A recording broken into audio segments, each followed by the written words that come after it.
শুক্রবারের বৃষ্টিতে সৃষ্ট জলাবদ্ধতায় ব্যাপক ক্ষতির মুখে নিউ মার্কেট ও ধানমন্ডি হকার্স মার্কেট সহ রাজধানীর বিভিন্ন বিপণী বিতান ও দোকান মালিকরা।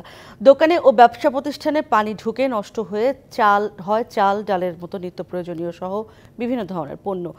রাজধানীর নিউ মার্কেটের জলাবদ্ধতার আরও খবর জানাতে আমাদের সাথে যোগ দিচ্ছেন সহকর্মী আরিফুল ইসলাম। যাচ্ছি তার কাছে। আরিফ, জানাচ্ছিলাম যে ব্যবসায়ীরা খুবই ক্ষোভ জানাচ্ছেন যে দিনের পর দিন যখনই এরকম বৃষ্টি হয় তখনই তাদেরকে এই ধরনের ভোগান্তিতে পড়তে হয়। এই মুহূর্তে কি অবস্থা, কি বলছেন ব্যবসায়ীরা?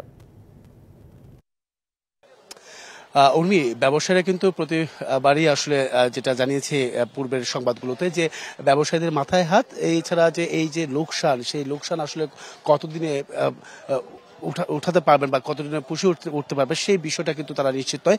কবে নাগাদ এই লোকসানের ক্ষতিটা তারা করতে পারবে। তো একটি বিষয় আমি আপনাকে উর্মি জানিয়ে রাখি যে আমার চারপাশে যে জায়গাটিতে আমি দাঁড়িয়ে আছি, এখানে গতকালকে বৃষ্টিতে জলাবদ্ধতা যে হয়েছে সেই জলাবদ্ধতার পুরো জায়গাটি এখন যে মালামালগুলো দেখতে পাচ্ছেন সবই নষ্ট হয়ে গেছে। সেগুলো আসলে চেষ্টা করা হচ্ছে শুকানোর, যেটা হচ্ছে যেগুলো ভিজে গেছে বা শুকানোর মতো যে মালামালগুলো রয়েছে সেগুলোই আসলে এভাবেই রাখা হয়েছে নিউ মার্কেটের মাঝখানটায়। তো এই ক্ষেত্রে ব্যবসায়ীদের বরাবরই তারা অনেকটাই অভিযোগের আকারেই বলছেন যে কোনো প্রকার সংশ্লিষ্টদের উদাসীনতাকে দায়ী করছেন এমন পরিস্থিতি। কারণ এমন পরিস্থিতি প্রতি বছরই হয়, লোকসানও গুনতে হয়।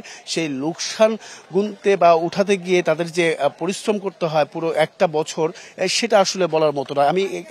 আমি একটু কথা বলতে চাই যে কি পরিমাণ লোকসানটা হয়েছে বা কি পরিমাণ লোকসানটাও হয়েছে বা আপনাদের তো প্রতি বছরই এরকম পরিস্থিতি পড়তে হয়। আসলে এটা কোনো উদ্যোগ আছে কিনা একটু যদি বলতেন। আপনার কতটুকু ক্ষতি হয়েছে? তো এখানে অনেকে আছেন, আমি যাবো একটু যে কতটুকু আসলে ক্ষতি হয়েছে একটু জানতে চাই যে আপনাদের প্রতি বছর কি পরিমাণ ক্ষতি হয়েছে একটু যদি বলতেন, কি পরিমাণ ক্ষতি হয়?